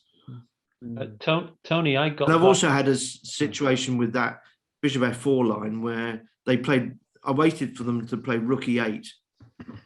And I had a rook on C1, so they played rook E8. So I played takes on D5 takes, and then knight takes D5 exclam takes bishop C7, winning the queen. Yeah, I mean that you have to watch out for that particular trap in it. Yeah. Tony, I actually got the trap as well in a Camberley versus I think it was the Nairobi online game, and I got the knight B5 in, which was quite pleasing. Yeah. Sounds like we could have a theme night on the London system. Oh no, well, okay. I will be washing my hair. You know what Dr. Johnson said? Come on, a man who is tired of the London system is tired of life. Very good. How many times have I told that joke? Very good. Okay, I'm going to sign off. Time for my cocoa. Thanks everyone for that contributions. That was really interesting. Yeah, really good. Very good, everybody. Thank you. Right, next week we've got Keith Arkle. Keith Arkle next week. Don't forget about that. Yeah. Get everybody on, and don't forget to advertise it amongst your own chess colleagues and others. And then we've got Colin Purden after that. Ah, yes. Never heard of him. Who is it? Yeah, forget to advertise that. Yeah. That'll be great. All right, see you. See you all. Bye. Good night, everyone. Have you got a title, Colin? Thanks, everybody. Or a theme? I'm thinking about doing one on shorts games. Well, give us a title and we can stick it on. We can always change it and you can always modify it later. Fair enough. Okay. Yeah. Please. Yeah, fair enough. Call it Evans above. A short. How about a short session? Oh. See what he did there? Yeah, that's. You're gonna have the King March. Oh, not that Timon game, please no. No. That's it. Well, I wasn't going to do it, but since James likes it so much, I might. Yeah. So I would stick it in. I'm dying. Well, with Keane shouting out, "Move, Nigel, move," and it wasn't even his go. Good night. Good night. Good night. Night, everyone. That's all.